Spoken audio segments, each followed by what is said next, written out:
Hello everyone. Before we start, make sure to like and subscribe to the channel, and leave a comment with where you're from and what time you're watching. That way, YouTube will keep showing you stories just like this one. Now, let's begin.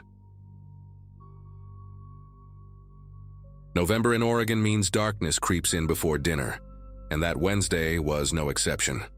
I'd just finished my last class at Portland State, a 3-hour seminar on Victorian literature that always left my brain feeling like mush. And all I wanted was to get home, make some ramen and crash on the couch with Netflix. My roommate Kelsey had gone to her parents' place in Eugene for the week. Something about her mom's birthday, so I had the whole rental house to myself. We'd been living in that little 2-bedroom place near Belmont for about 6 months, one of those old craftsman houses from the 20s, with creaky floors and windows that rattled whenever a bus drove by. My parents kept asking if I felt safe living there, especially with all the break-ins happening around campus lately. But honestly, I loved that house. It had character, you know?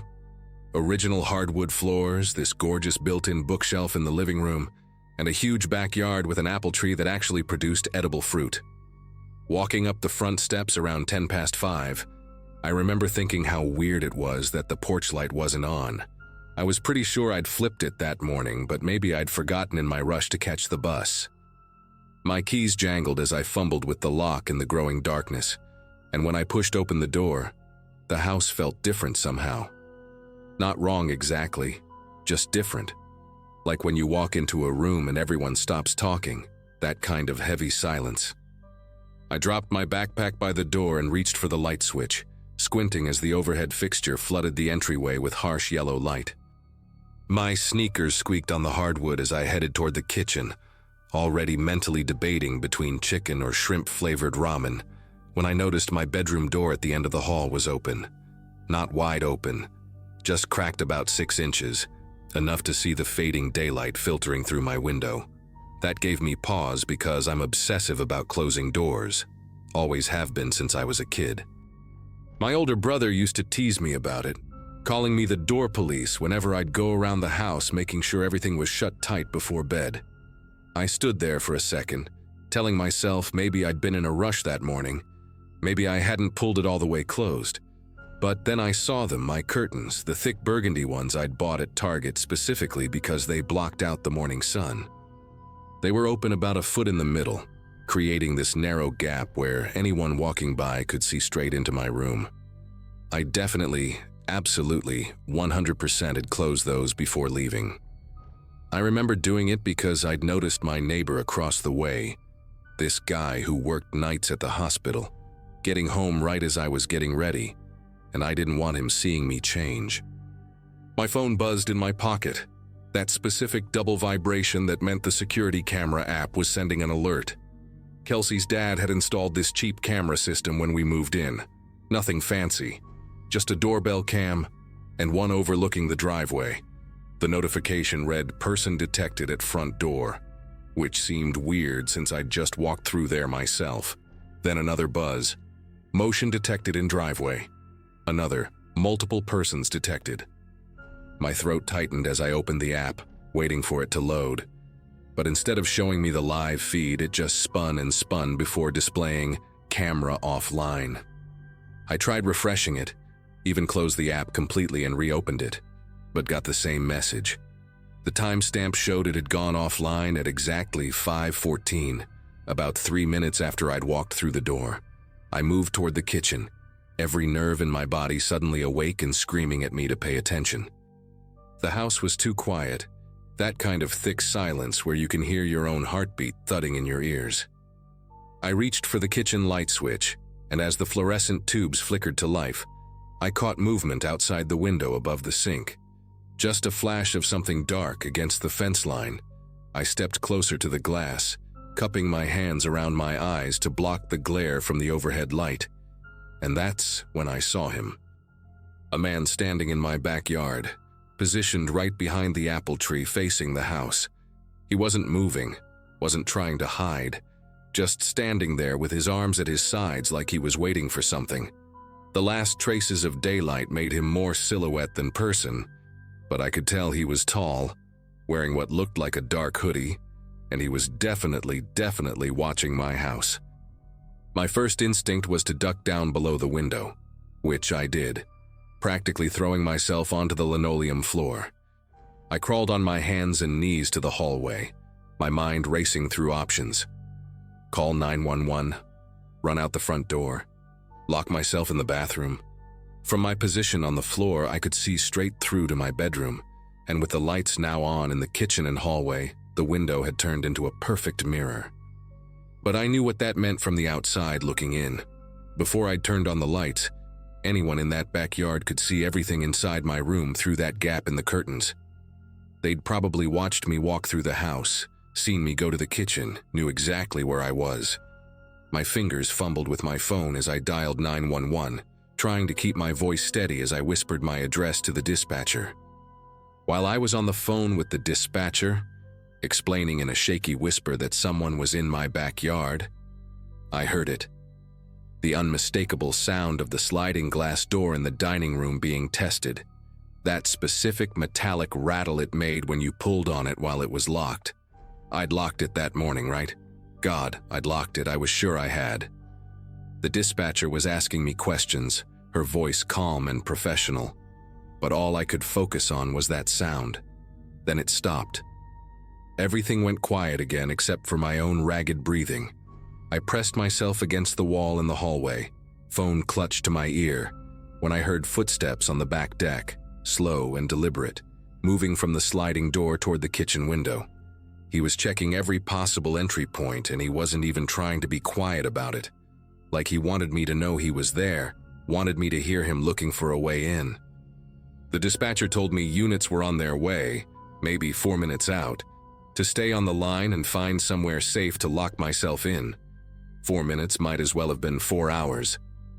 I started crawling toward the bathroom, the only room in the house with a lock that actually worked properly, when I heard something that made me stop cold. Voices, plural. There was more than one person out there. I couldn't make out what they were saying, but it sounded like 2 distinct male voices having a conversation in my backyard, casual as could be, like they were discussing weekend plans instead of breaking into someone's home. Then I heard one of them laugh, this short, sharp bark of a sound that made bile rise in my throat. They weren't nervous or rushed. They were enjoying this. I made it to the bathroom and quietly closed the door, turning the lock as slowly as possible to minimize the click. The dispatcher was still talking, telling me to stay calm, that officers were close, but her voice sounded distant and tinny through the phone speaker. I sat on the cold tile floor with my back against the bathtub, knees pulled up to my chest, trying to control my breathing. Then came the sound I'd been dreading, breaking glass. Not loud and dramatic like in movies, but a careful, deliberate crack, followed by the tinkling of pieces being removed. They were coming in through my bedroom window, the one with the curtains they'd deliberately left open. I could hear them clearly now, one of them saying something about watching for neighbors, the other responding that the street was empty. Their voices were so calm, so matter-of-fact, like they'd done this 100 times before. The footsteps inside my house made a different sound than mine ever did. Heavier, more purposeful, accompanied by the creak of floorboards I didn't even know could creak. I heard dresser drawers being pulled open in my bedroom, the contents dumped out, then the closet door banging against the wall. They were looking for specific things, valuable things, and they were moving fast now. One set of footsteps headed toward Kelsey's room, while the other moved down the hallway toward where I was hiding. The bathroom doorknob rattled. Just once, a quick test to see if it was locked. I held my breath, my entire body rigid with fear, the dispatcher's voice a distant mumble I could barely process. The footsteps paused right outside the door. I could see the shadow of feet in the gap underneath, 2 dark shapes against the hallway light. He stood there for what felt like forever but was probably only 10 seconds. Then I heard him say to his partner, "She's in here."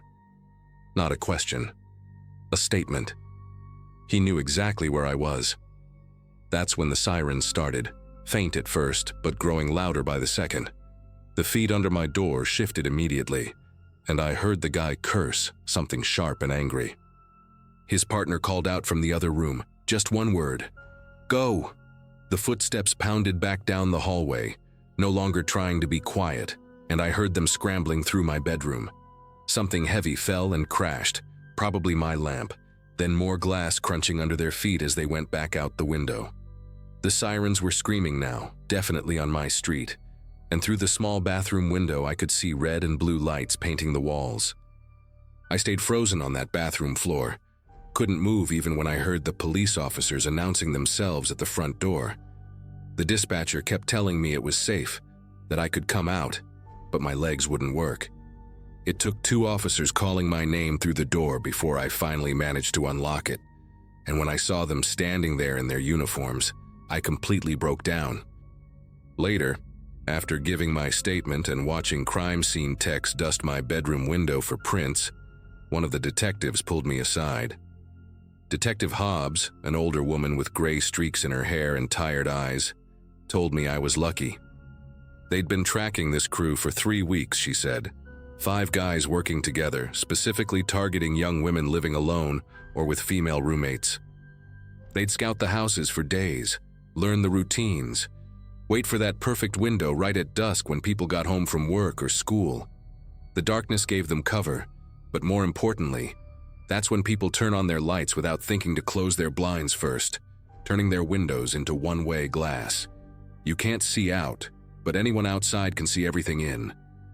They'd hit 7 houses already, always entering through bedrooms, always when the victim was home but isolated in another part of the house. The crew would panic and run if they heard sirens, which is the only reason I wasn't face-to-face with them that night. Detective Hobbs said they caught 2 of them 3 blocks away, still had jewelry from my bedroom in their pockets. The others got away, but with the evidence they found, it was enough to connect them to all the other break-ins. She kept saying I did everything right, calling 911 immediately, hiding, staying on the line. But all I could think about was those 10 seconds when he stood outside my bathroom door, knowing I was there, deciding what to do next.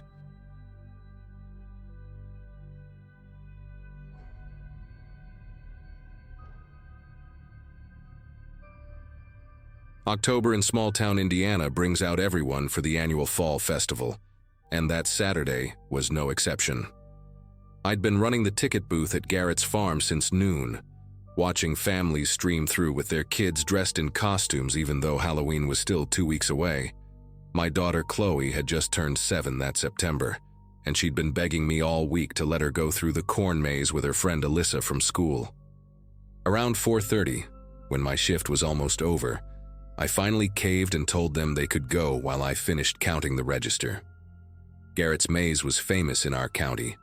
10 acres of corn designed by some company from Chicago that specialized in these things, with paths that twisted and split into dead ends that even adults got lost in for an hour sometimes. Alyssa's mom, Beverly, had volunteered to walk them through while I wrapped up my shift, and I watched them disappear into the entrance, Chloe's purple jacket bright against the browning corn stalks. Beverly was the type of parent who had GPS trackers in her kids' shoes and made them wear helmets to ride scooters in their own driveway, so I figured if anyone would keep them safe, it would be her. I could hear the festival winding down around me, vendors starting to pack up their crafts, the band on the main stage announcing their last song, and I remember thinking we'd timed it perfectly because the maze closed at 5 and we'd missed the parking lot chaos. I was wiping down the counter when Beverly came running toward me, her face completely drained of color, asking if Chloe had come back to find me. She explained in this rapid, breathless way that they'd been about halfway through the maze when Chloe said she needed to use the bathroom really badly. Beverly told her to wait just 5 more minutes until they got out. But Chloe was doing that dance kids do when they really can't hold it, so Beverly pointed to the exit sign they could see above the corn, maybe 50 feet away through the stalks. She told Chloe to walk straight toward it while she kept Alyssa with her on the path, figuring they'd meet at the exit in 2 minutes max.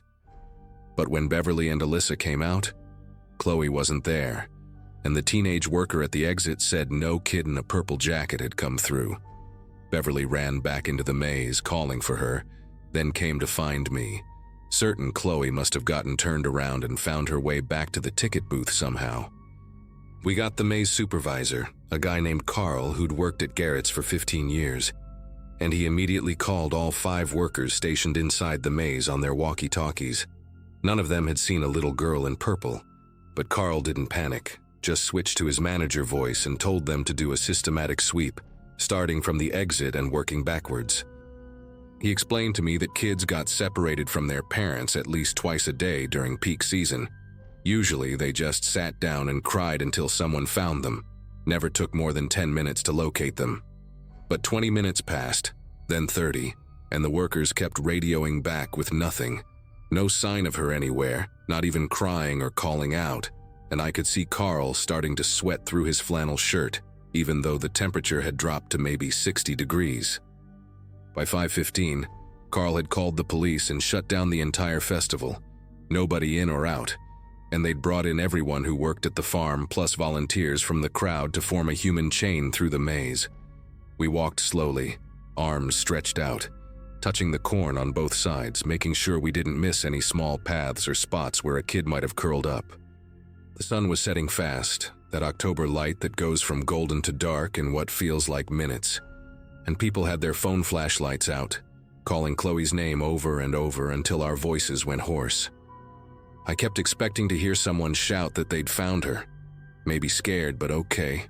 Maybe she'd fallen asleep somehow, even though that made no sense. But the shouts never came, just more voices joining the search as word spread through the crowd of remaining festival goers. The police brought in dogs around 6, 2 German shepherds that specialized in tracking, and they had me give them Chloe's sweater from my car to get her scent. Watching those dogs work through the maze, their handlers following with heavy-duty flashlights, made everything feel suddenly official and terrifying, in a way that knocked the wind out of me. They traced her path from the entrance, following the exact route Beverly had described. Then the dog stopped at this spot maybe 40 feet from the exit, circling and whining, and the handler said this was where her trail went cold, just completely disappeared. He kept using phrases like scent cone and track contamination, but what he was really saying was that Chloe's smell just stopped existing at that spot, like she'd been lifted straight up into the air. The detective in charge, a woman named Diane Foster who had kids of her own, and kept touching my shoulder while she talked, told me they needed to review the security footage immediately. Garrett's farm had installed cameras 2 years earlier, after someone tried to sue them over a broken ankle, mostly covering the main areas where liability issues might happen. We huddled in the farm's office, this cramped room that smelled like fertilizer and old coffee, watching grainy footage on a monitor from the camera that covered the maze exit and part of the parking area. Detective Foster fast-forwarded through hours of families going in and out, kids running around, until we got to 5:02 p.m., just after the maze closed, and she told me to watch carefully. At first, it just looked like the usual end-of-day crowd, people heading to their cars with tired kids and bags of kettle corn, everyone bundled up as the evening got colder. Then Foster pointed at the screen and rewound it, playing the same 15 seconds over and over, and I saw what she was watching. This person walking out of the maze's exit carrying what looked like a heavy bundle wrapped in a barn jacket, the red and black plaid kind half the men in town owned. The figure kept their head down, a baseball cap pulled low, moving with the crowd but somehow separate from it, walking steadily toward the parking lot while everyone else was stopping to chat or wrestle kids into car seats. The bundle in their arms was the size of a child, covered completely except for what might have been a small foot in a pink sneaker hanging out at one corner, and I heard myself make this sound. Not quite a scream, but close. Foster had her tech guy enhance the footage as much as possible, but the person had clearly known where the cameras were, keeping their face angled away, using the crowd as cover. They'd timed it perfectly, walking out just as a church youth group was leaving. 30 or 40 teenagers all bunched together, making it impossible to track where the figure went once they hit the parking lot. The other cameras showed fragments, a shoulder here, the edge of the bundle there, but never a clear shot of the person's face or their vehicle.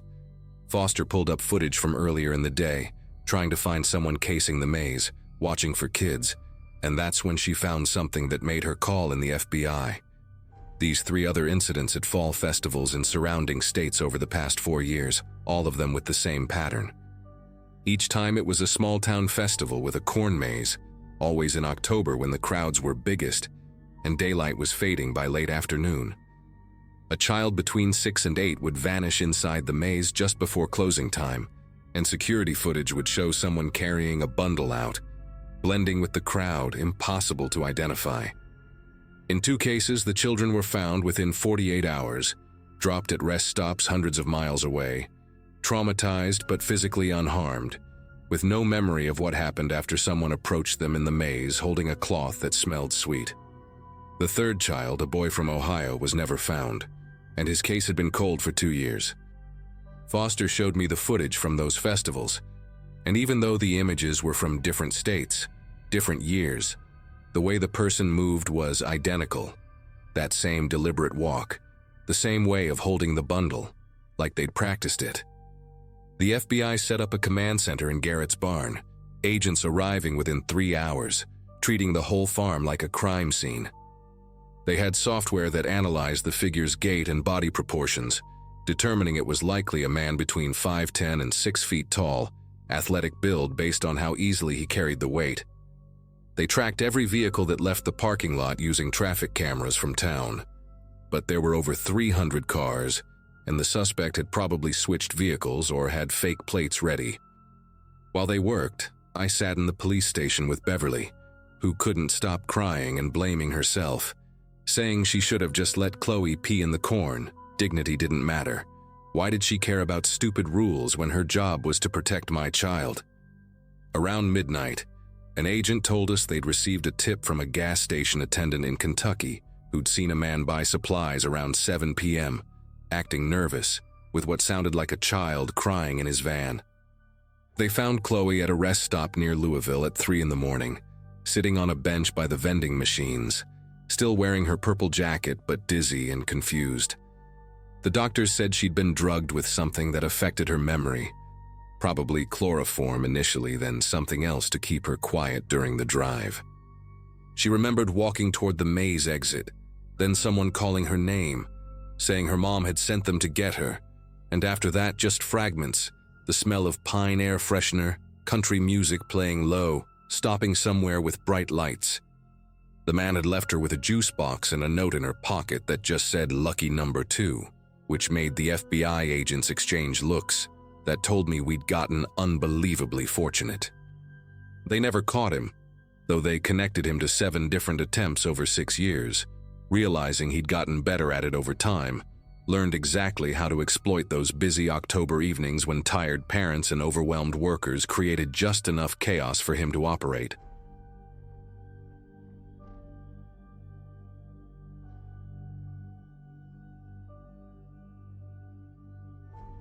My parents both worked at the medical center downtown, which meant they never made it home before 6:30, sometimes 7 if traffic on Highway 94 backed up. Being 17 and having my license for barely 8 months, I drove myself to school and got home every day around 3:30 to an empty house. My older sister had moved into her college dorm in August, so for the first time ever I had nearly 3 hours of complete solitude every weekday afternoon. I'd usually heat up whatever Mom left in the fridge, scroll through my phone at the kitchen counter, then head upstairs to finish homework or play games until I heard the garage door rumble open. We lived on Cedar Ridge Drive, one of those streets where people still hung American flags year-round, and the biggest excitement was when the Johnsons got their driveway repaved in September. Normal, boring, safe, exactly the kind of place where you wouldn't expect to discover someone had been living in your basement. Monday afternoon felt routine when I walked through the front door, tossed my keys on the hall table, and headed to the kitchen for food. While waiting for the microwave to finish heating my leftover chicken and rice, I noticed the basement door standing open maybe 2 inches, just enough to see darkness beyond. Dad always insisted we keep it closed to save on heating costs, especially now that November had brought that sharp Minnesota cold that made your nose hurt when you breathed too deep. I pushed it shut without much thought. assuming Mom had grabbed something from the freezer downstairs before leaving for work that morning. 20 minutes later, after finishing my food and heading to the garage for a Dr. Pepper, I walked past the door again and saw light seeping out from the gap at the bottom, a thin yellow line against the dark hardwood floor. I stood there for a second, staring at that strip of light and trying to remember if I'd actually seen darkness when I closed the door earlier, or if my brain had just filled in what I expected to see. The switch for the basement lights sat at the top of the stairs, so someone would have had to flip it after I shut the door. Maybe Dad had installed one of those timer things he'd been talking about, something about saving electricity, though it seemed weird to put it on the basement lights that nobody used during the day. I opened the door, reached around the frame to hit the switch, and heard the click as the light turned off. The basement went black, that thick kind of darkness that seemed to press against your eyes. I closed the door again, made sure it latched properly this time, and headed upstairs to my room. Wednesday brought the same thing, except this time I knew for certain the lights had been off when I first closed the door, because I'd specifically checked. After school, I found the door open again, maybe 3 inches this time, enough that I could see the wooden stairs descending into shadows. No light this time, but when I went to close it, I caught a smell drifting up from below, something musty mixed with what reminded me of the camping gear Dad stored in the garage, that synthetic sleeping bag smell. I actually went halfway down the stairs, squinting in the dim light from the doorway, trying to see if maybe a pipe had burst, or if we had water damage somewhere. Everything looked normal from what I could tell, just the usual basement stuff like the old couch we'd replaced last year, cardboard boxes labeled with my sister's name, the ancient treadmill Mom kept swearing she'd start using again. By Friday, I'd started taking pictures with my phone every time I closed the door, just to prove to myself I wasn't going crazy. At 3:42 p.m., I had a photo showing the door completely shut, the white paint of the door frame visible on all sides. At 4:15 p.m., when I came downstairs to grab my charger from the living room, the door stood wide open, probably 6 inches, and I could hear something that made me stop dead in the hallway. Footsteps, or what sounded like footsteps, that slow, careful kind, when someone's trying to be quiet on creaky floorboards. Our basement had this old linoleum floor that made a specific sticky sound when you walked on it, like peeling tape off paper, and that's exactly what I heard echoing up from the darkness. My first thought wasn't even about an intruder, honestly, because that seemed impossible in our neighborhood, where Mrs. Patterson across the street practically ran a surveillance operation from her living room window. I convinced myself we had some kind of animal problem, maybe a raccoon that figured out how to get in through a window well or something. They were smart, right? Could probably push doors open, make weird noises, leave smells behind. I grabbed a broom from the closet, held it like a baseball bat, and called down into the basement in my deepest voice, trying to sound way bigger and older than a skinny teenager who weighed maybe 140 pounds soaking wet. Nothing responded, but I heard movement, a shuffling sound like something dragging across the floor near the back wall where Dad kept his tools. I backed away from the door, pulled out my phone, and searched for animal control numbers while keeping my eyes on that dark opening, terrified something would come charging up those stairs.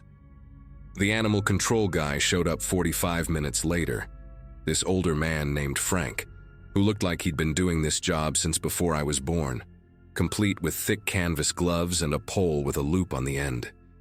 He asked me a bunch of questions about what I'd heard and smelled, nodding like he'd dealt with this exact situation 100 times before. He grabbed a heavy-duty flashlight from his truck, one of those metal ones that could probably double as a weapon, and told me to wait upstairs while he checked things out. I stood in the kitchen, practically pressed against the counter, listening to his heavy boots descending the stairs, the beam of his flashlight cutting through the darkness below. For maybe 2 minutes, I heard him moving around down there, boxes sliding, his occasional grunt as he bent to look under something. Then I heard him say something that made my entire body go rigid. Not a shout exactly, but this sharp, commanding voice. "Sir, I need you to stand up slowly and keep your hands where I can see them." My brain couldn't process what I was hearing because he'd said sir, not addressing some animal but talking to a person, a human being who had been in my basement. Frank's voice got louder, more urgent. I said, stand up now. I've already called the police and they're on their way.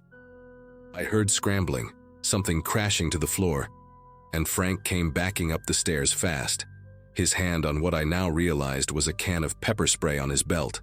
Behind him, slowly, came another set of footsteps, and then I saw him. This man, probably in his 40s, wearing layers of dirty clothes, a beanie pulled low over greasy hair, his eyes darting between Frank and me like a trapped animal calculating escape routes. The man didn't run, though, just stood there at the top of the stairs with his shoulders hunched forward, breathing heavy through his mouth, this raspy sound that made my skin prickle. Frank positioned himself between us, telling me to go wait outside, but I couldn't move, couldn't stop staring at this stranger who'd been in my house, under my feet, while I'd been alone upstairs doing homework or playing video games. The man kept muttering something I couldn't quite make out, his voice rough like he hadn't spoken to anyone in days, maybe weeks.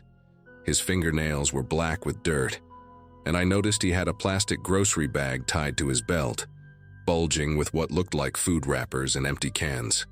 When he finally looked directly at me, his eyes were this pale blue color, almost gray, and completely empty of any emotion I could recognize, like looking at a mannequin that could blink.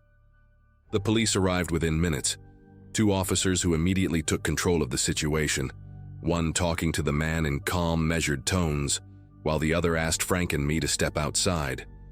Standing on my own front lawn, watching more police cars pull up, I started shaking so hard I had to sit down on the grass. The officer, a woman with short red hair who introduced herself as Officer Brennan, knelt beside me and explained that they'd need to search the entire house, especially the basement, to understand what had been happening. She asked if my parents were coming home, and I managed to call my mom, barely getting the words out that someone had been in our house. I could hear her panic through the phone, saying she'd leave work immediately, asking if I was hurt, if I was safe. All I could tell her was that I was okay, even though I didn't feel okay at all, watching strangers in uniform going in and out of my house like it was a crime scene. My parents arrived at the same time, Mom practically jumping out of the car before Dad had fully stopped, running across the lawn to grab me in this crushing hug that made me realize how badly I needed it. The police had the man in handcuffs by then, sitting in the back of a patrol car, and Officer Brennan walked us through what they'd discovered.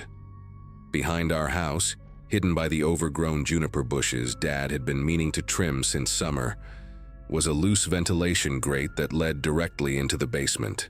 The screws had been carefully removed and placed in a neat pile nearby, allowing someone to slide the grate aside and crawl through.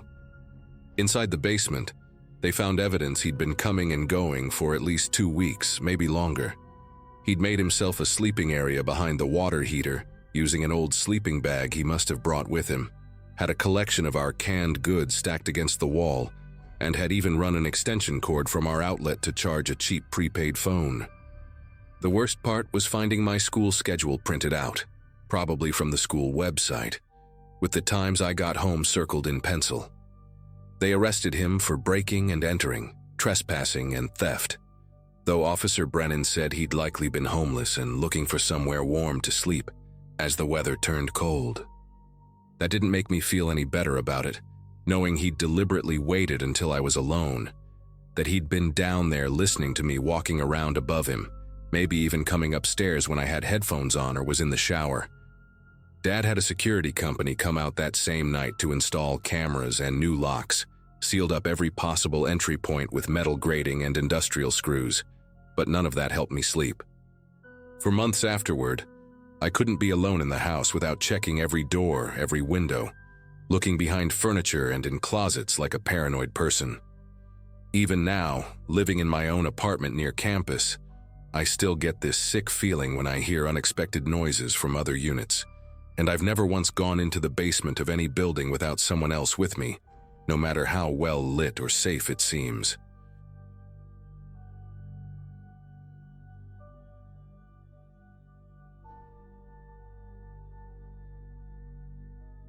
Every November when the leaves start falling and people drag out their rakes, I get this sick feeling in my gut that won't go away.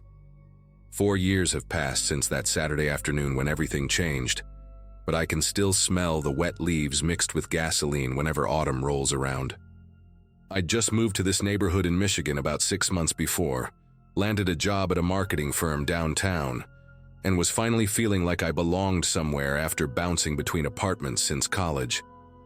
My neighbor Jason had invited me to what he called their annual leaf-burning party, which was basically an excuse for everyone on our block to drink beer and pretend they were actually cleaning up their yards. Jason lived 3 houses down from me in one of those split-level homes with the huge backyard that backed up to a small wooded area. His wife Amanda had strung up these orange lights between the trees, and someone had brought over a couple of folding tables loaded with chili, cornbread, and those pumpkin-shaped sugar cookies from the grocery store. There were maybe 15 of us there, mostly couples in their 30s and 40s, plus a few single people like me who'd gotten absorbed into the neighborhood social circle. Everyone was bundled up in flannel shirts and puffy vests, standing around in small groups while kids ran through the leaf piles screaming and throwing handfuls at each other.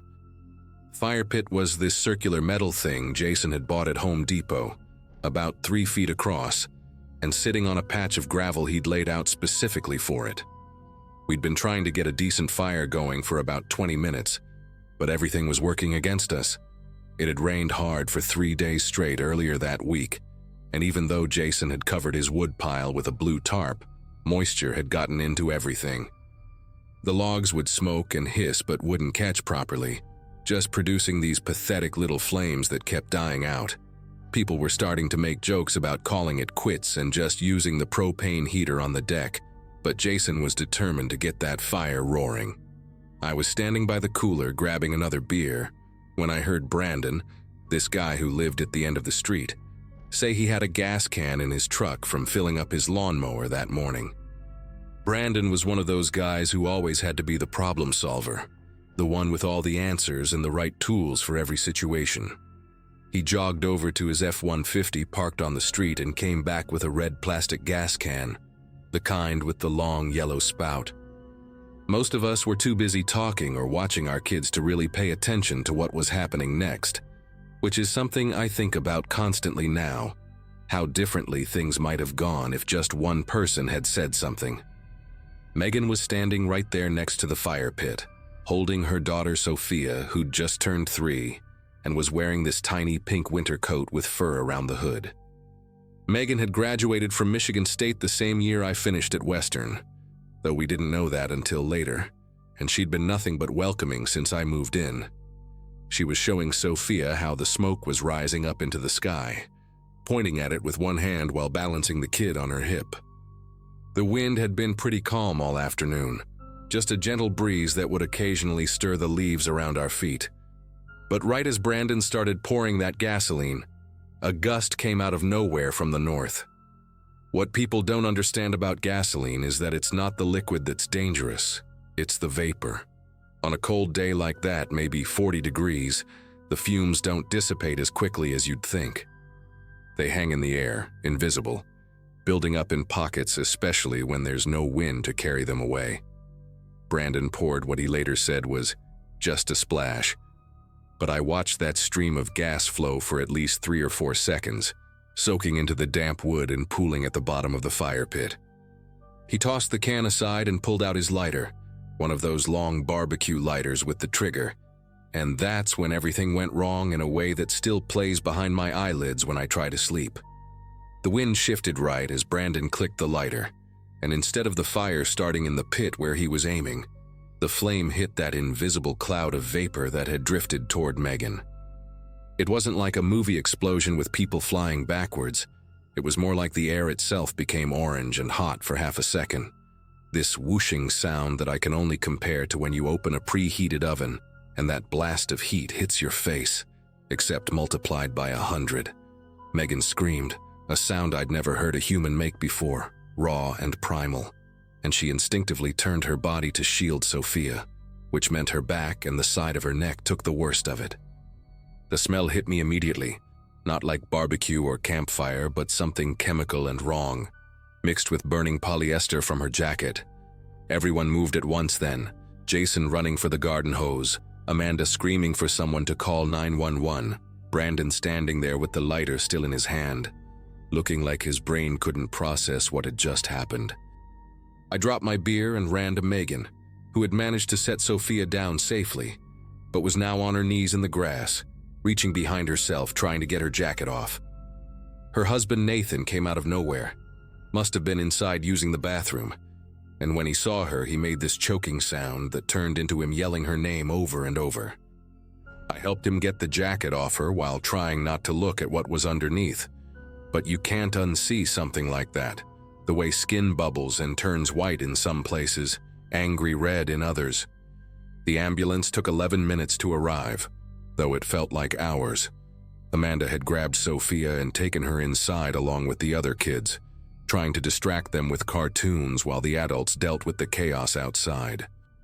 Someone had found a clean sheet from Jason's linen closet, and we carefully draped it over Megan's burns while she sat on the ground, rocking slightly and making these small, whimpering sounds.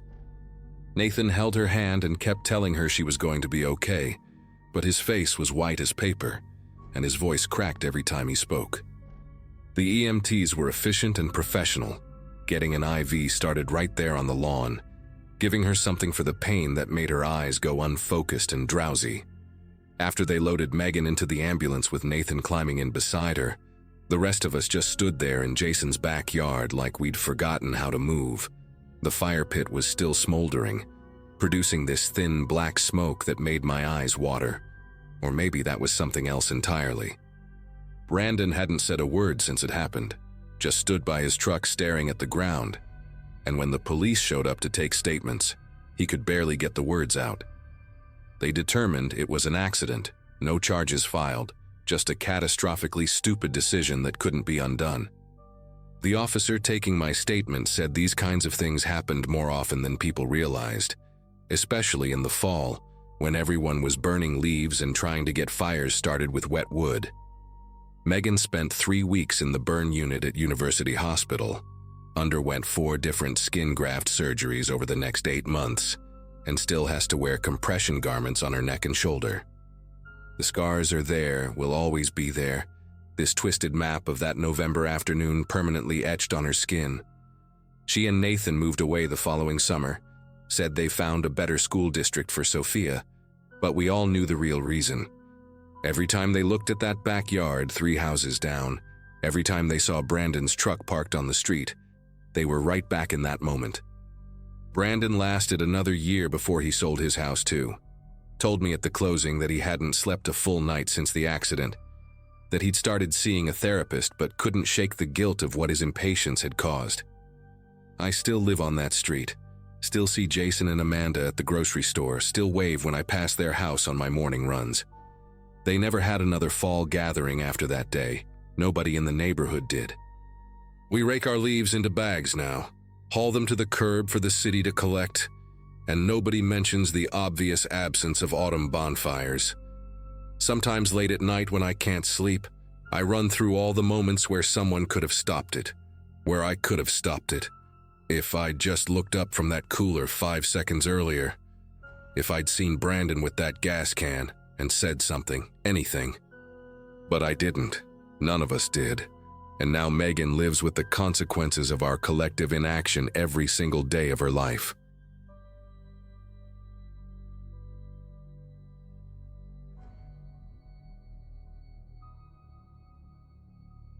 Quitting my job at the insurance company felt like finally taking off shoes that were 2 sizes too small. I'd spent the better part of my 20s working toward what I thought I was supposed to want, and by September, I just couldn't do it anymore. My parents were horrified when I turned in my resignation without another position lined up.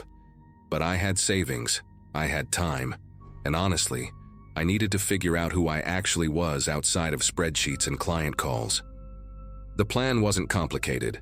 Spend the fall hiking every trail I could find within driving distance of my Vermont apartment, clear my head, maybe stumble into some kind of clarity about what came next. That late afternoon in the final week of the month, I chose Miller's Pass specifically because almost nobody hikes it. The trail doesn't show up on those popular hiking apps, just a straightforward 4-mile loop through dense woods with one rocky overlook roughly halfway through. When I pulled into the gravel lot around 3, only 2 other cars sat there, and I felt this wave of relief wash over me. Solitude was exactly what I needed. The beginning of the trail delivered everything I'd hoped for. Overhead, the canopy had already shed most of its leaves, creating these skeletal archways where afternoon light slanted through in sharp golden beams. The air tasted like wet earth and rotting foliage, that distinctly autumn mixture of growth and decomposition happening simultaneously. About 20 minutes in, I passed an older man heading back down, expensive hiking poles clicking against rocks, who gave me a brief nod but kept moving. Perfect. I didn't want conversation. The incline increased steadily as I climbed higher, and the leaf coverage got thicker, everything slick and compressed from overnight rain. My boots had good tread, but I could feel them wanting to slide on certain patches. The overlook appeared right when my legs were starting to burn, and the view made the climb worth every step. Hills stretched endlessly in every direction, covered in bare branches with fog pooling in the low spots like spilled milk. I snapped a few photos, ate a granola bar, pulled out my phone to check the time. No signal, which I'd expected. Nearly 4 already, and the quality of light was shifting into that deep amber that signals maybe an hour left before real darkness starts creeping in. The descent from the overlook should have been straightforward. I'd noticed on my way up that the trail curved sharply to the left about 15 feet past the viewpoint, following the natural contour of the ridge. But standing there at the edge, looking down at the valley, I spotted what looked like a shortcut. Just a gentle slope covered in leaves that seemed to angle back toward where the main trail would be, maybe saving me a few minutes of switchbacks. Stupid decision, I know that now. But in the moment, it seemed harmless enough. The slope didn't look that steep, and I'd been hiking for months without incident. I took one step onto the leaf-covered ground, then another.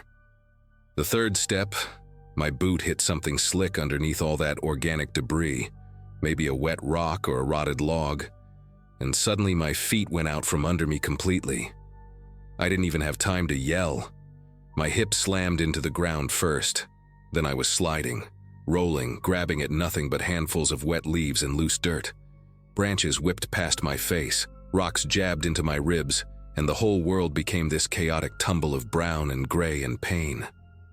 When I finally stopped moving, I was on my back staring up at the darkening sky through a gap in the trees. My chest heaved as I tried to catch my breath, and every part of my body was screaming. I stayed there for probably 30 seconds, just doing a mental inventory. Fingers moved, toes moved, nothing felt broken exactly, just battered to hell. My left knee throbbed where it had connected with something hard on the way down, and I could feel wetness on my forehead that was probably blood from a scrape. Slowly, carefully, I rolled onto my side and looked around. I'd fallen maybe 20 or 25 feet down into what was basically a ravine, steep walls on 3 sides covered in that same deceptive carpet of leaves. Above me, I could barely make out the edge of the overlook through the bare branches. The main trail was somewhere off to my left, I thought. But down here, everything looked different, disorienting. The light was dimmer, too, filtered through layers of tree trunks, and I realized with a spike of genuine fear that I needed to get back up to the trail before it got dark.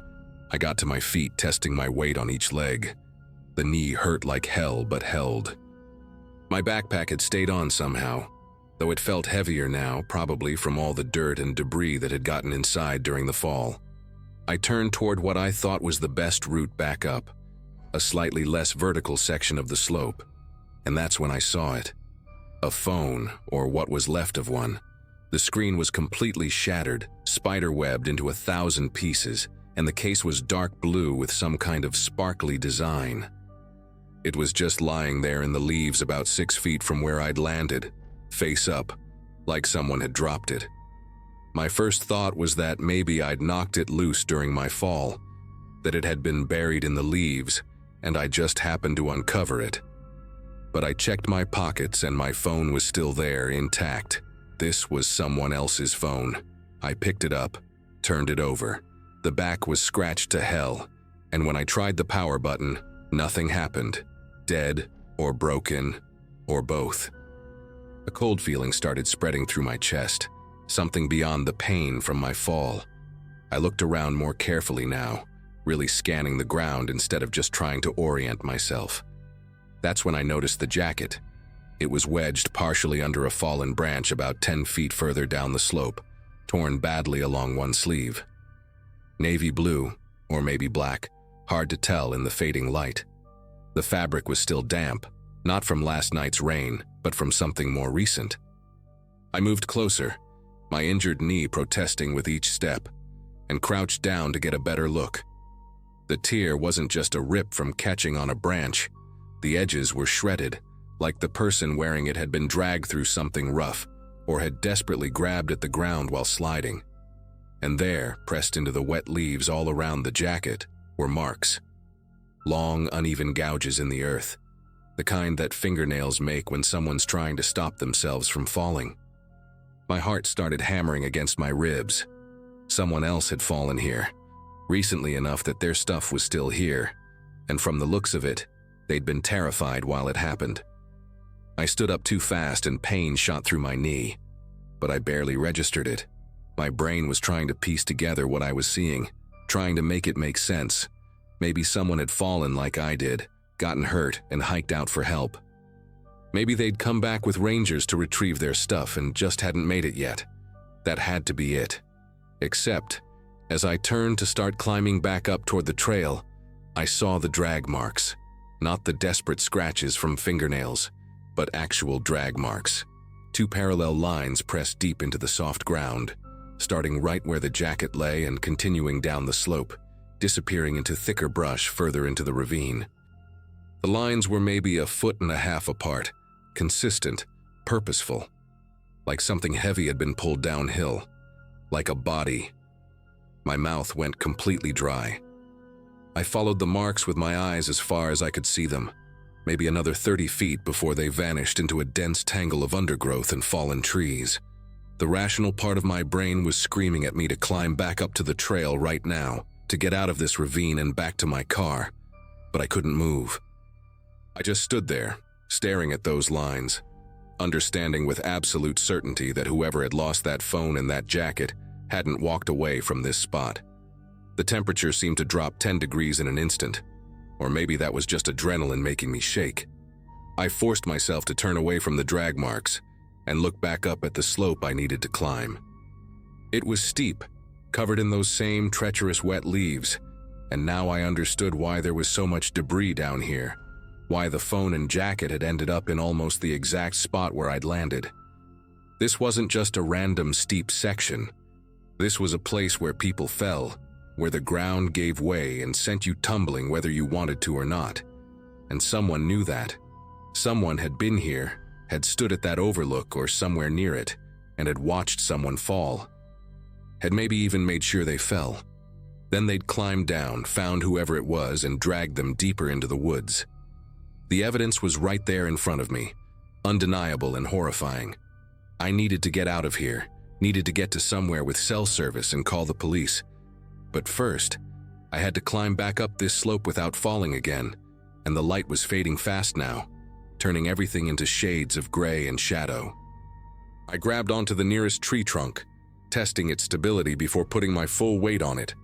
My knee screamed in protest, but I ignored it, focusing entirely on finding the next handhold, the next solid foothold beneath the leaves. Every few feet I'd stop and listen, straining to hear anything beyond my own ragged breathing and the rustling of branches in the wind. Part of me kept expecting to hear footsteps above me on the trail, to see a silhouette appear at the top of the slope looking down. The climb took forever. My fingers were numb from gripping rough bark and cold stone, and twice I slipped backward a few feet before catching myself. When I finally hauled myself over the edge back onto the main trail, I collapsed onto my hands and knees, gasping.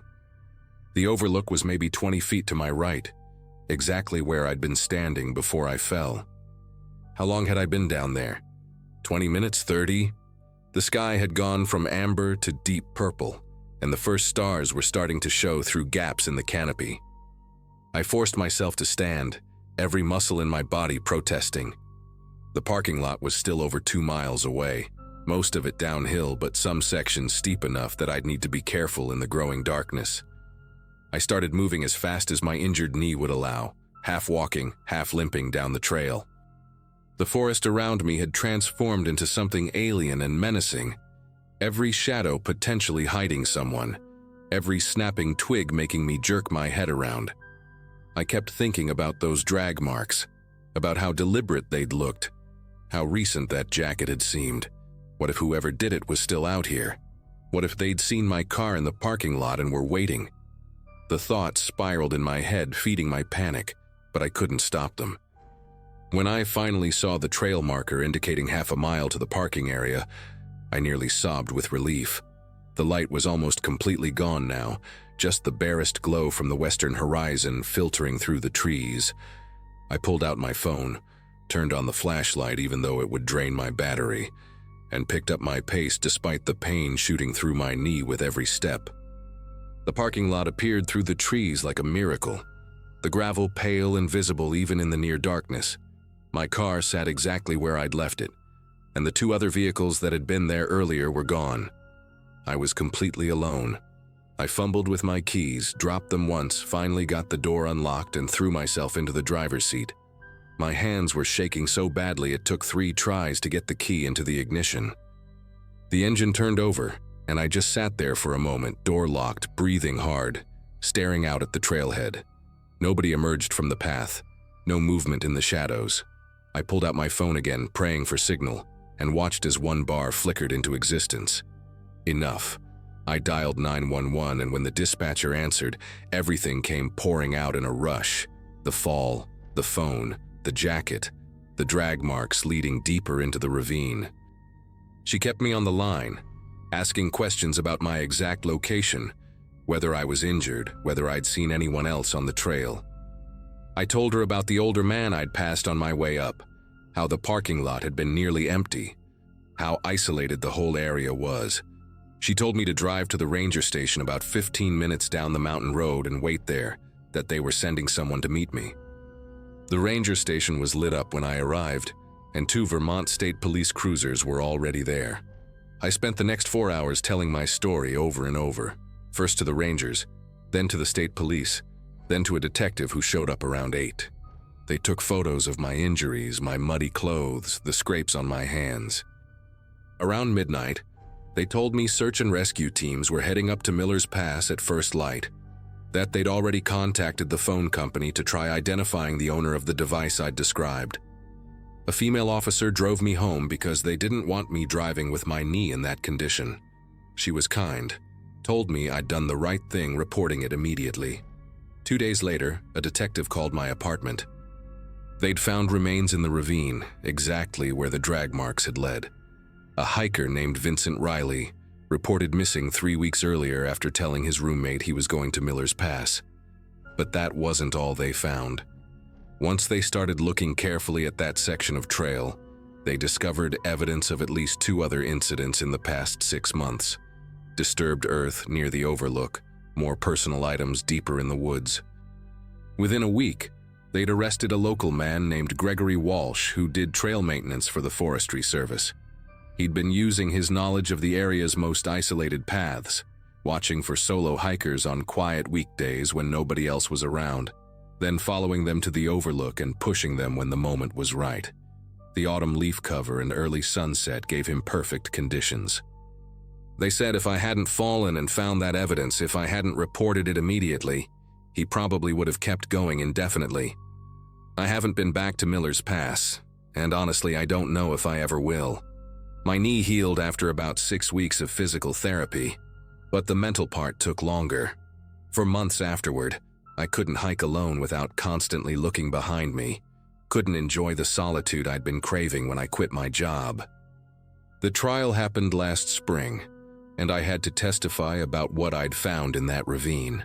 Sitting in that courtroom, listening to the prosecutor lay out the timeline of Walsh's crimes, hearing the families of the other victims, It hit me how close I'd come to being one of them.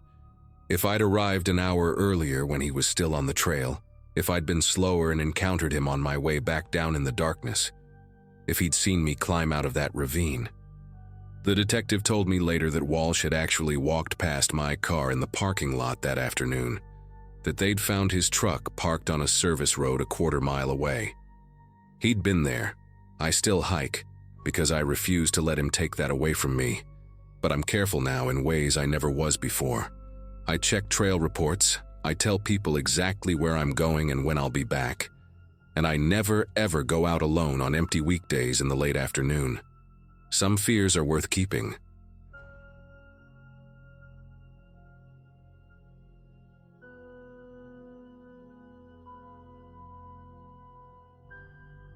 The drive between Harrisburg and Carlisle takes about 40 minutes if you stick to Route 74, cutting through farmland and patches of forest that turn absolutely gorgeous when the leaves change.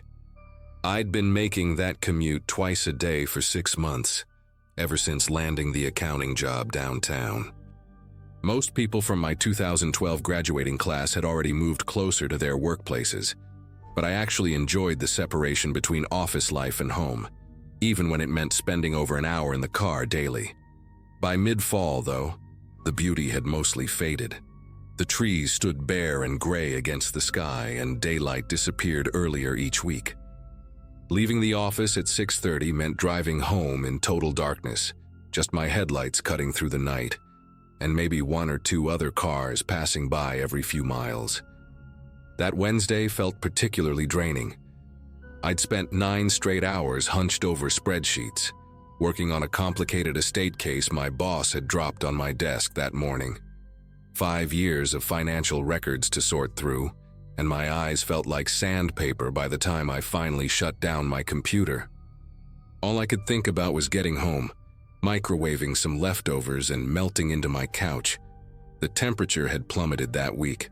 One of those sudden cold snaps where you wake up and suddenly realize winter is right around the corner.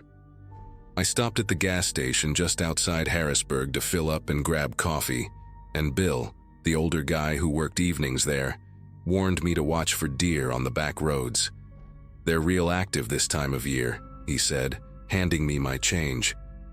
I thanked him, clutched my coffee like a lifeline, and headed back out into the frigid darkness, completely clueless about what was actually waiting for me out there.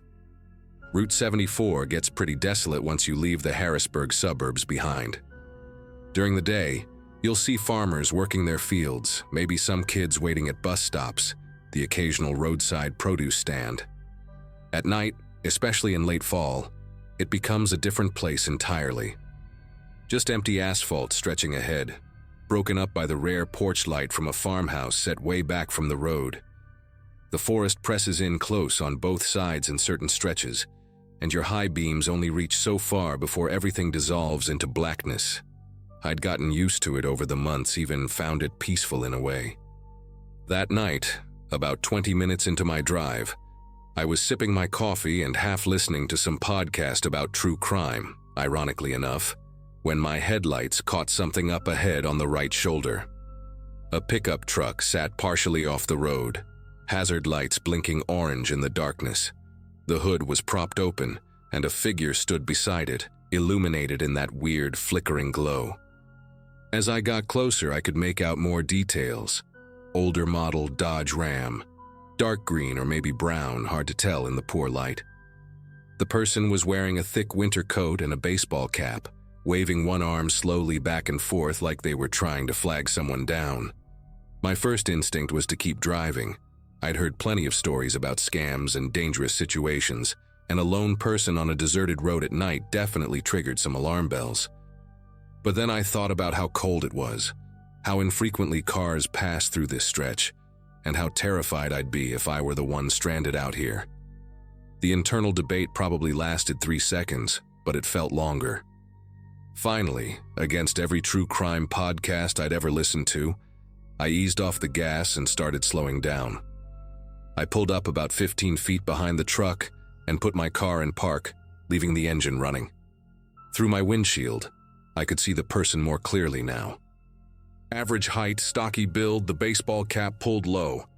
They turned toward my car and I rolled down my window maybe 4 inches, just enough to talk through. "Hey, you need help?"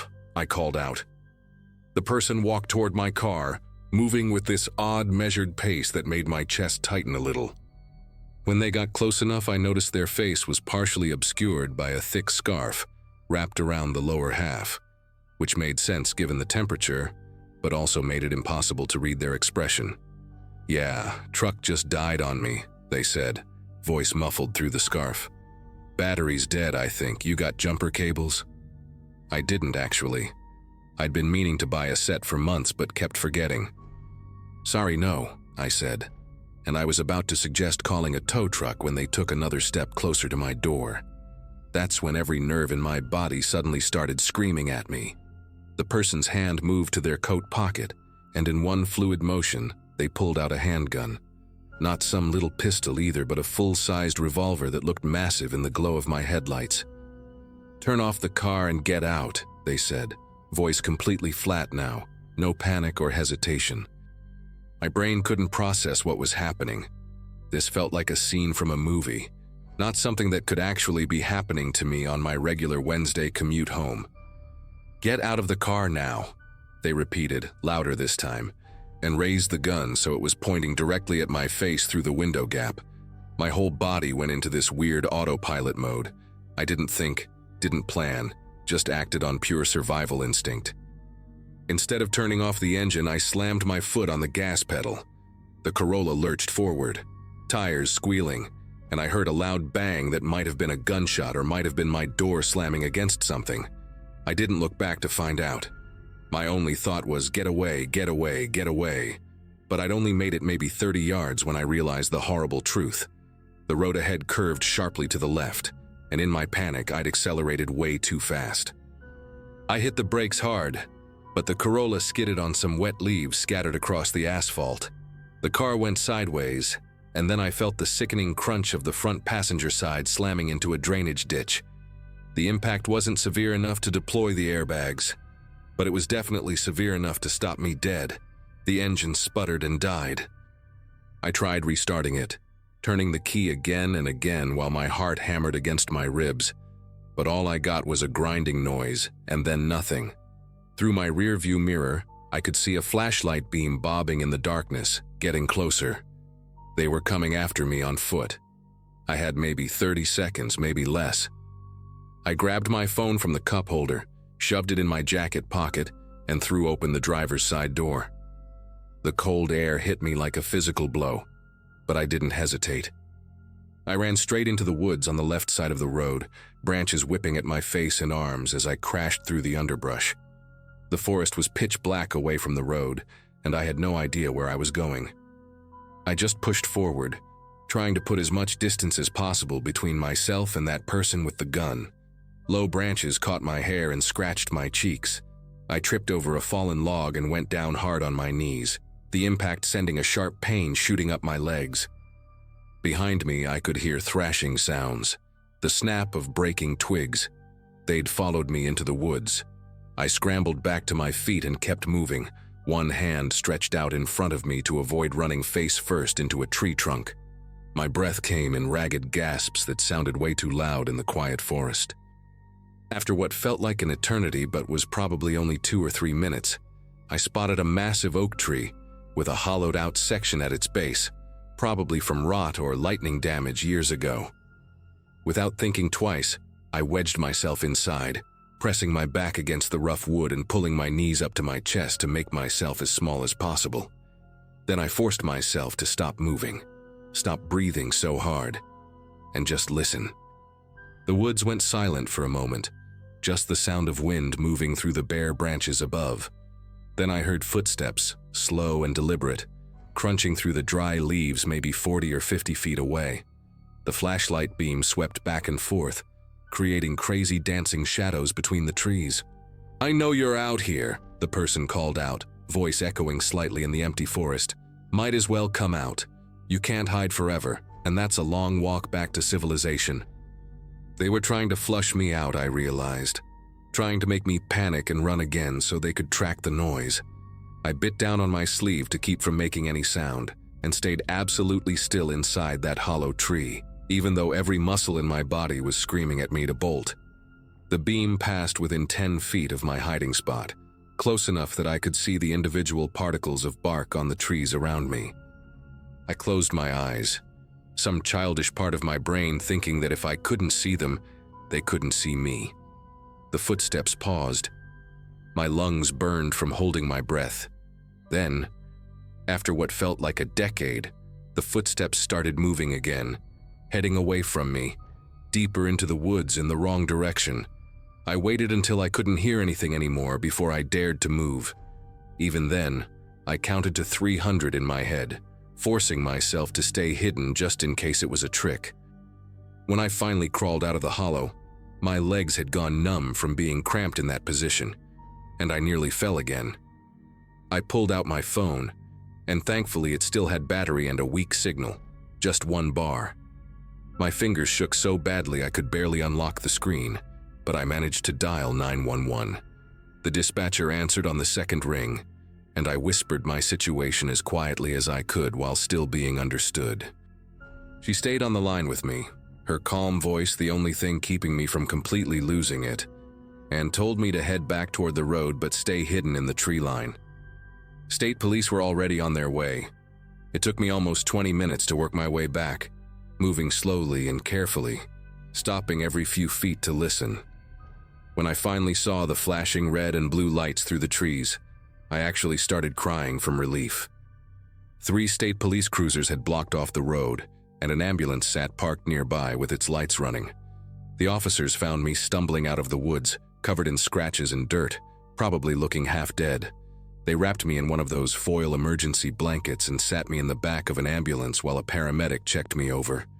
I told them everything, talking so fast the words tumbled over each other. The truck, the gun, the crash, running through the woods. While I was giving my statement to one officer, I watched another team examining my Corolla, still nose down in that ditch. A third officer walked up holding an evidence bag, and inside it I could see my driver's side mirror, completely sheared off. "Found this about 10 feet from your vehicle," he said. "Looks like maybe a bullet clipped it when you took off." That made everything feel horribly real all over again. The person had actually fired at me. If I'd hesitated even 1 second longer, if I'd been sitting differently in my seat, that bullet could have gone through the window instead of hitting the mirror. The officer told me I'd done exactly the right thing by running and hiding, that trying to comply or reason with someone like that in such an isolated area rarely ends well. The attacker had vanished, but they'd left the truck behind in their escape. Over the next week, I learned the full scope of what had been happening. That green Dodge Ram had been reported by multiple people over the past month, always in the same general area, along Route 74 and the connecting back roads. Hunters heading out to their stands before dawn had seen it parked in different spots, always with the hood up, always looking disabled. One guy had even stopped to help 2 weeks earlier but said the driver waved him off, claiming a friend was already on the way. Authorities figured the person had been staging these fake breakdowns specifically during fall, when the combination of fewer cars, early darkness, and hunting season meant plenty of vehicles traveling alone on rural roads. They were targeting solo drivers during that narrow window of time, when someone would be both vulnerable and potentially carrying hunting equipment or money. Police found camping gear in the truck bed, suggesting they'd been staying somewhere nearby between attempts. They ran the plates and discovered the truck had been reported stolen from a parking lot in Hershey 3 months prior. DNA evidence and fingerprints eventually led them to someone with a history of armed robbery in 2 other states, and they arrested him at a motel outside of Chambersburg 6 days after my encounter. I had to identify him in a lineup, and seeing that face again, even through protective glass with officers all around me, made my chest tighten with the same terror I'd felt that night. He's serving 15 years now, though that hardly feels like enough given what he'd been doing, and what he'd planned to do to however many other people he could ambush out there. I take Interstate 81 to work now, even though it adds 20 minutes to my commute. I don't care. Some roads aren't worth the shortcut, and I'll never look at a stranded vehicle the same way again.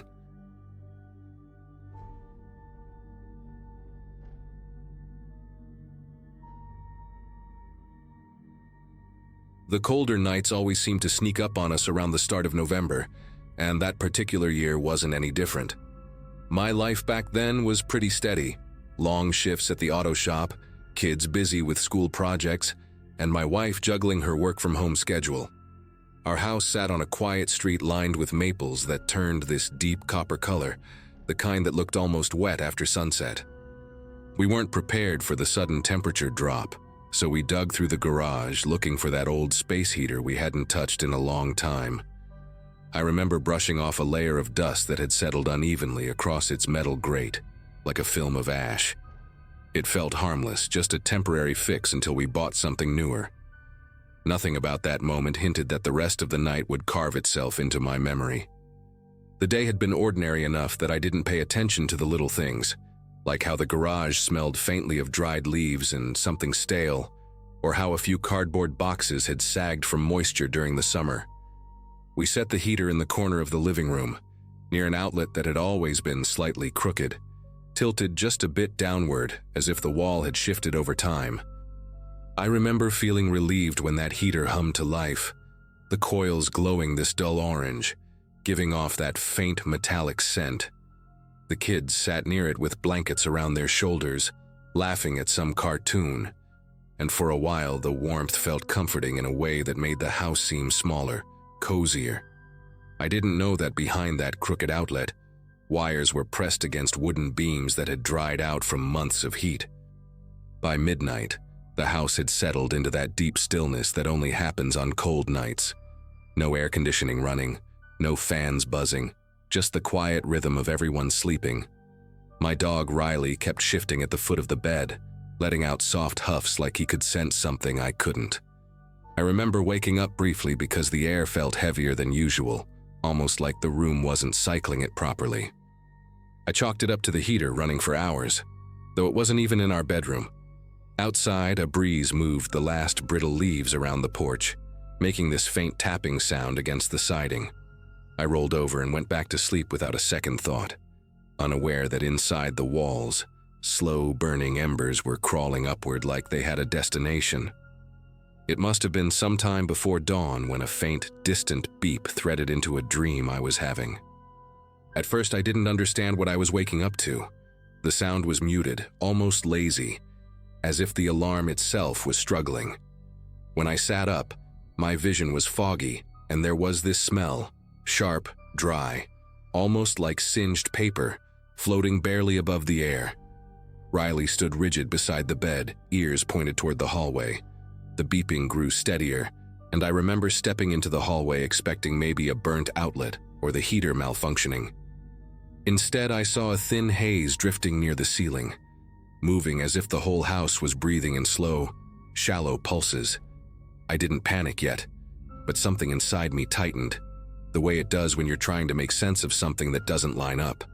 The further I walked down the hallway, the more the air felt strange, dry, almost gritty, like dust stirred up after moving old furniture. When I reached the living room, the haze had thickened into a pale sheet drifting from the far corner, right above the outlet we'd used for the heater. The heater itself was off, but the wall around it looked darker, almost bruised, like the paint had been warmed too long. A faint crackling sound tapped behind the drywall, subtle enough that you'd miss it if the house wasn't so quiet. I remember touching the wall and pulling my hand back because the surface felt warmer than it had any right to be. It hit me then that whatever was happening wasn't just a burnt plug. Something deeper was going wrong. I yelled for everyone to get up, and the kids rushed out of their rooms half asleep, clutching blankets over their shoulders. My wife grabbed her phone and the dog's leash while I tried to keep my breathing steady. The smoke alarm in the kitchen started blaring next, its tone sharper, more frantic than the first one. By the time we made it to the front door, the haze behind us had turned into a rolling cloud that smeared the hallway windows with a pale gray film. Outside, the air felt startlingly cold compared to the heat gathering inside, and our breaths puffed out like steam. The sky was still dark, but there was a faint line of silver light in the distance hinting at morning. I remember feeling torn between relief that we made it out and dread that the house wasn't done with whatever was happening. What I didn't expect was how quickly things escalated. From the front yard, the house looked perfectly normal. No flames, no dramatic glow. Just a quiet suburban home in the early morning stillness. But within minutes, the windows facing the living room fogged over from the inside, each one turning opaque like frosted glass. A low thump echoed from within the walls, followed by a subtle shudder that ran along the siding. One of the neighbors walked out in a robe, rubbing his arms against the cold, asking if everything was all right. I could barely answer because I was watching a dull orange bloom behind the living room curtains, spreading upward like it was climbing toward the ceiling. It was surreal, seeing the fire announce itself only after it had already grown strong enough to choke the inside. When the fire trucks arrived, the firefighters moved with a kind of practiced urgency, pulling hoses and axes while the rest of the neighborhood gathered on driveways. One of them ran a gloved hand along the siding near the outlet wall and muttered something to his partner that I couldn't catch, but the expression on his face told me it wasn't good. As they breached the front door, a wave of dark smoke spilled out so thick it looked almost like fabric being pulled apart. I kept staring at the house, noticing tiny details I'd never paid attention to before. The crooked mailbox, the chipped paint on the railing, the way the porch light flickered even though it wasn't supposed to be on. All of it suddenly felt fragile, like the life we'd built there had been balancing on a thin edge without us realizing. And for the first time that morning, the reality of losing the place began to sink in. A few hours later, once the flames were finally out, the house looked like a hollowed-out shell. The roof sagged slightly on one side, and the front windows had melted into warped shapes that barely resembled glass. A fire investigator walked the perimeter with a flashlight even though the sun was already up, angling the beam into gaps in the siding like he was searching for something hiding in there. When he approached me, he spoke gently, asking about the heater, the outlet, the last time anything electrical had given us trouble. I told him about a faint buzzing sound we'd heard during the summer near that same wall, something we brushed off as pests moving around. He nodded in a way that made me feel like that tiny detail mattered more than I realized. Later that afternoon, he brought me behind the house to show where the fire had likely started. The wooden beams inside the wall were scorched in a way that created this uneven pattern, almost like a trail snaking upward. He explained that the wiring had probably dried out during the heat waves earlier in the year, leaving the insulation brittle. On top of that, rodents looking for warmth had nested in the walls, chewing through parts of the wiring. When we plugged the heater into that outlet, it stressed the damaged wires just enough to spark a slow-burning fire. The worst part was when he mentioned that an inspection years ago should have caught some of the flaws. Hearing that felt like someone had pulled a rug from under me. All that time we'd trusted the house more than we should have. As night fell, the smell of burnt wood lingered in the air long after the last firefighter truck left. Neighbors stopped by throughout the evening, bringing blankets, offering their guest rooms, sharing stories of old wiring issues they'd ignored. One of them pointed out that everyone was dragging their heaters out of storage now that the temperatures had dropped, and you could see the worry settle across the whole street. Our house had always blended into the neighborhood, just another family home with a trimmed lawn and a squeaky front gate. Now it stood there blackened and marked, like a warning carved into the block. I remember sitting on the back of a pickup someone loaned us, staring at the charred frame and trying to imagine how close we'd come to not making it out. We stayed with relatives for a while, sorting through what could be salvaged and what was gone for good. Even now, I still find myself thinking about that crooked outlet, the one I walked past 1,000 times without giving it a second look. The experience changed the way I see simple things. Old cords, dusty heaters, strange noises in the walls. None of it feels minor anymore. The house was eventually torn down, and a new one stands there now. But every fall when the air turns sharp and people start pulling heaters from storage, I can't help but feel a quiet tension settle in. I don't fully understand how everything lined up the way it did, but we survived, and that's the part I hold on to.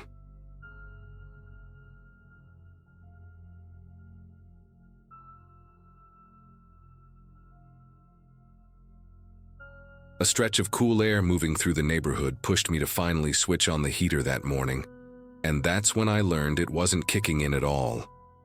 Work had been hectic around that time, so having the house drop to that uncomfortable chill only added to the stress. I lived alone back then, in a place that wasn't big but had a certain quiet charm, especially when the leaves had just started turning. Calling a repair service felt like the obvious move, and I didn't think twice about it. The man who showed up later that afternoon introduced himself as Eric, wearing a dark jacket with a stitched patch that looked official enough for me not to question it. He had this calm, almost overly practiced way of talking, the kind that makes you feel like you're interrupting a script he's memorized.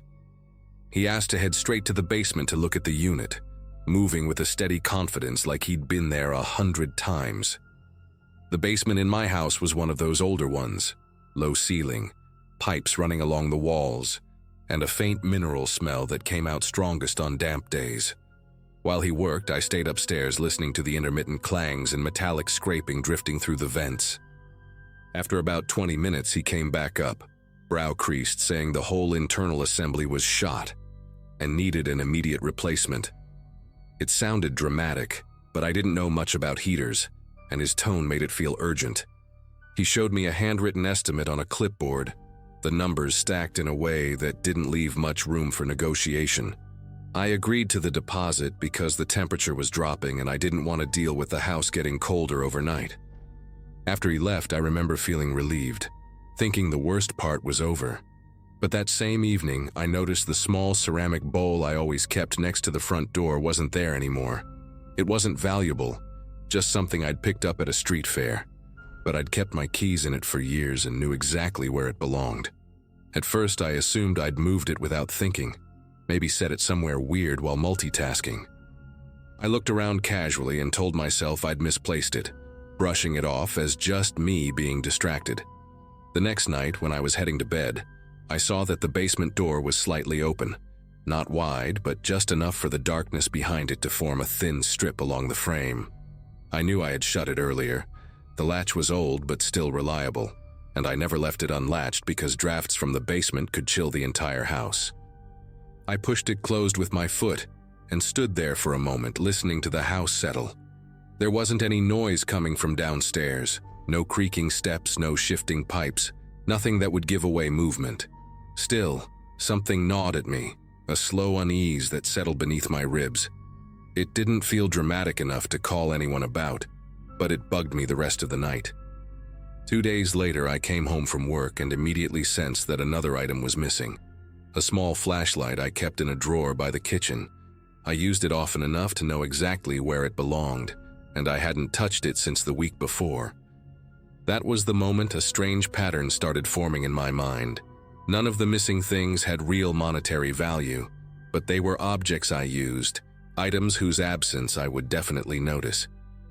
I checked the basement door again that night and found it unlocked, the latch resting loosely like someone had tried not to make a sound. I stood there longer than I intended, letting the stale air drift up toward me. The silence in the house felt heavier than usual, as if the walls themselves were paying attention. I called the number the technician had given me, thinking maybe he'd stopped by without telling me, though that made little sense. The call went straight to a voicemail that didn't mention any company name, just a brief message from a man who sounded half asleep. I hung up before leaving anything. After that, I searched for the business online, typing the name he'd written on the carbon copy invoice. Nothing came up, not a website, not an address, not even a listing buried in some outdated directory. That was when a cold realization crept deeper into my thoughts. I'd let a complete stranger roam my basement without verifying a single thing about him. That night, I pushed a chair against the basement door before going to sleep. Not because I really thought it would stop someone, but because it felt like something tangible I could control. I woke up around 3 a.m. to a sound that was too soft to identify. It wasn't footsteps or voices, more like a faint shifting of air, the kind you hear when someone moves cautiously in another room. I lay still, trying to figure out whether the noise came from inside the house or outside. Eventually the sound faded, but the uneasiness stayed with me long after the house went quiet again. when I checked the basement door later that morning, the chair was slightly angled away from where I'd left it. I contacted a real HVAC company that afternoon, one with an actual storefront and licensed workers. The technician who arrived, a guy named Marcus, looked over my system and told me nothing needed replacing. Just a simple ignition issue, fixed in under 30 minutes. When I showed him the invoice the other man had left, he lifted an eyebrow and said he'd never heard of that company in his entire career. He also pointed out something I hadn't been paying attention to. The metal casing on the side of the unit had fresh scuff marks, like someone had pried at it without knowing what they were doing. He asked if the previous guy had spent a long time down there, and I felt my throat tighten as I admitted I hadn't checked on him once. I spent the rest of that day walking from room to room, noticing tiny details I had overlooked before. A window in the laundry room was unlatched. A rug near the back door was shifted just slightly, its corner bent in a way I would never leave it. None of it screamed danger on its own, but together it painted a picture I didn't want to admit I was seeing. When the sun went down, the house slipped into that dim, early fall darkness that seems to arrive too quickly. I turned on every light I could, trying to push back the uneasy feeling creeping through the hallways. Every shadow felt deliberate, every sound too precise to be just the house settling. The breakthrough came later that evening when I checked the basement again. Something told me to grab a flashlight and take a real look, not just peek from the top of the stairs like I'd been doing. The air down there felt cooler than usual, and the faint hum of the furnace made the silence feel even more unnatural. When I reached the far corner, I noticed a small patch of the wall where dust had been disturbed, like someone had leaned against it. Nearby, behind a stack of boxes, I found a single leather glove. It wasn't mine, and it wasn't old.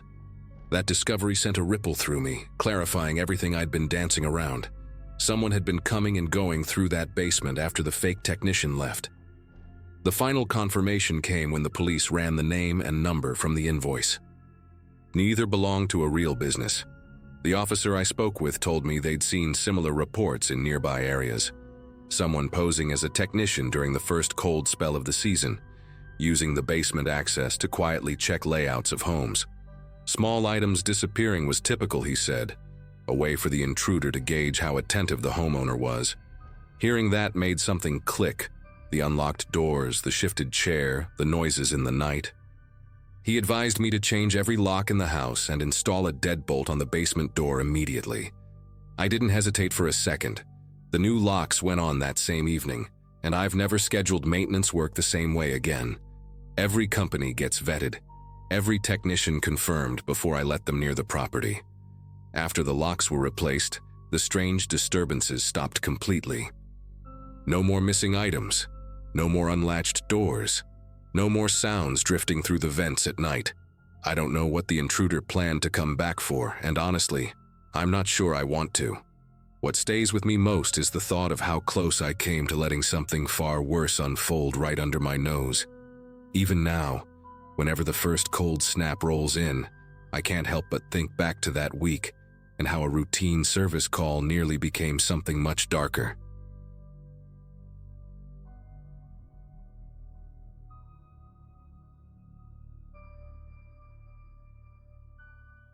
My overnight shifts at a small supermarket had settled into a weird kind of routine by late November, the kind where the dark feels heavier each night, and the silence starts to sound like it has weight.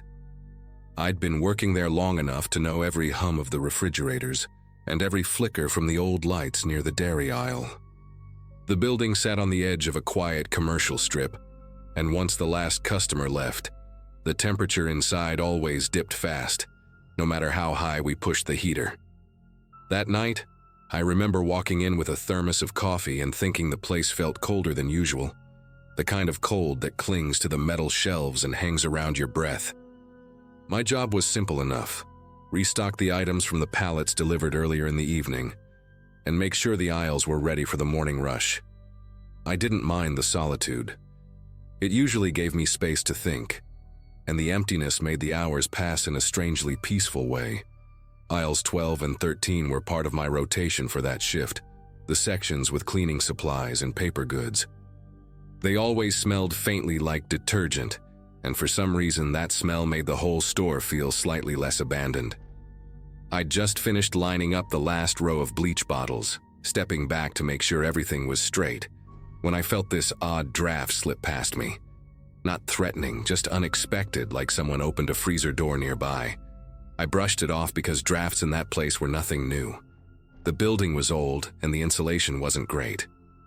After that, I scanned the rest of the aisle, didn't see anything strange, and pushed my cart toward the break room to check the clipboard with the delivery times.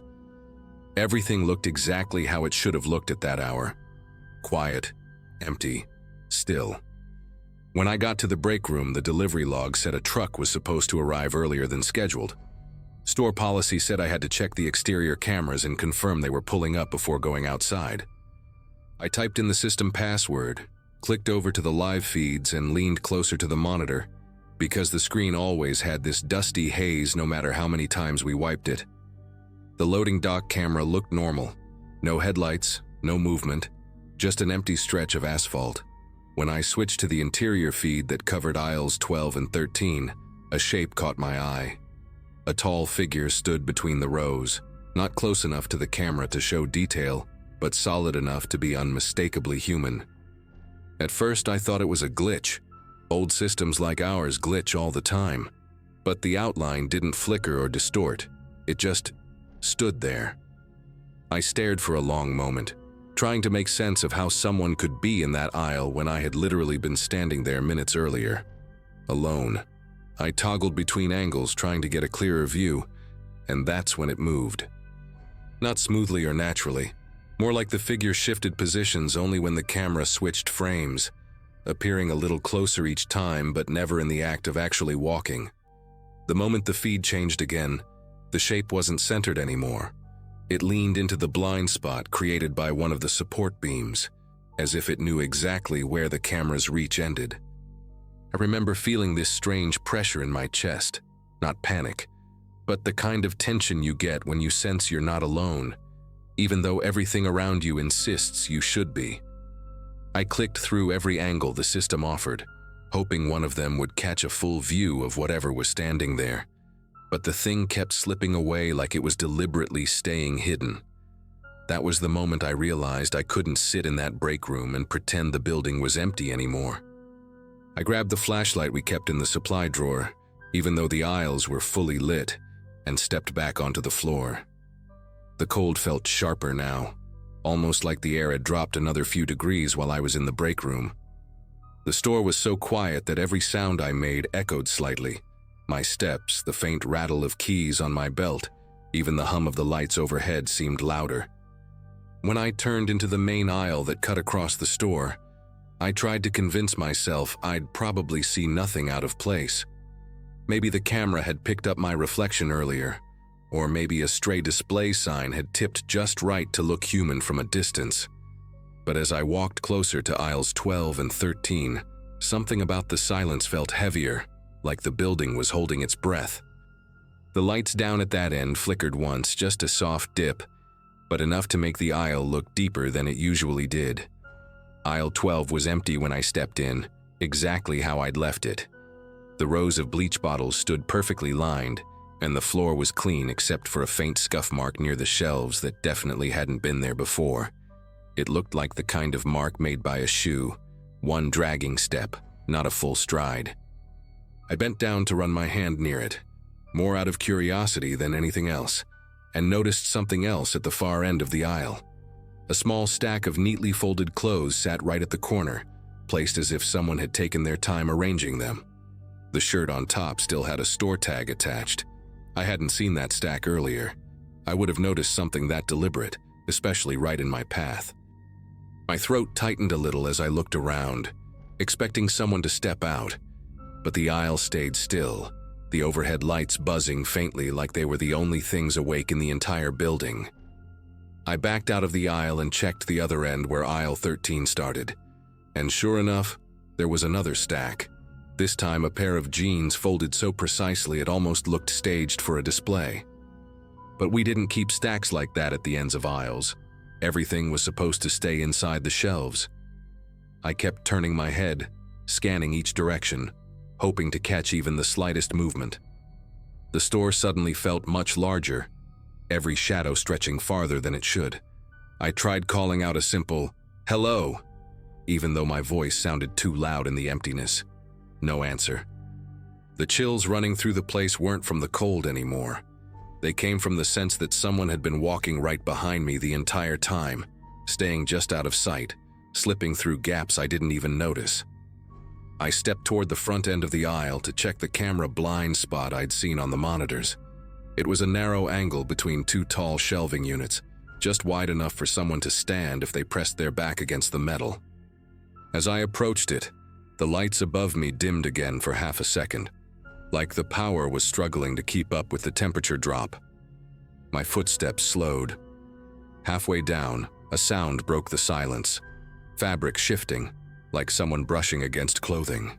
I stopped and listened, heart thumping in my ears, but the sound didn't repeat. When I reached the blind spot, it was empty. No person, no footprints, no sign anyone had been there except for another small pile of clothes folded with the same unsettling care.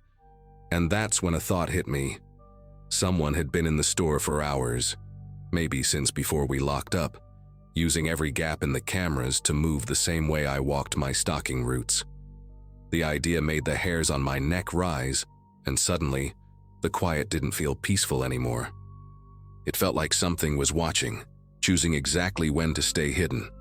I pulled my phone from my pocket, debating whether it made sense to call for backup or if I was overreacting to some prank or mistake in stalking. Before I could decide, a faint tapping echoed from somewhere near the frozen food section. 3 soft, steady clicks, like someone tapping a nail against metal. It wasn't loud, but it carried through the empty aisles in a way that felt deliberate. I turned toward the sound and started walking, holding the flashlight even though the lights were still on. Each aisle I passed seemed colder than the one before it, and the further I went, the more convinced I became that whoever was moving around in there knew the building better than I did. The tapping stopped the moment I reached the freezers, leaving nothing but the hum of the compressors vibrating through the floor. I stood there scanning the stretch of glass doors and caught my reflection staring back, a reflection that looked more tense than I expected. Right then, the overhead speaker crackled. It was the faintest static, a soft burst like someone had lightly brushed the microphone. Nobody was in the control room. Nobody should have been anywhere near the intercom system. I stepped backward slowly, watching the ceiling as if the speaker itself might move. Another low burst of static slipped through, this one lasting a little longer, almost enough to sound like a breath. I whispered a quick, "Who's there?" without thinking, and the silence that followed felt unnaturally complete. The kind of silence where even the normal store sounds seemed to shrink away. I tightened my grip on the flashlight and forced myself to walk toward the front registers where I had a clearer view of most aisles. If someone was hiding, I wanted to catch them crossing the open floor. No more guessing, no more blind spots. Halfway to the registers, I heard something I still can't explain. Clothing rustling, but not the subtle kind. This was like someone rifling through a whole pile of garments at once. The sound came from aisles 9 and 10, a place I'd stalked earlier in the night that had been perfectly organized before I moved on. I turned the corner and found several more folded stacks placed deliberately across the aisle floor, each spaced about 6 feet apart. Shirts, pants, even a jacket that looked like it had been laid out for someone to change into.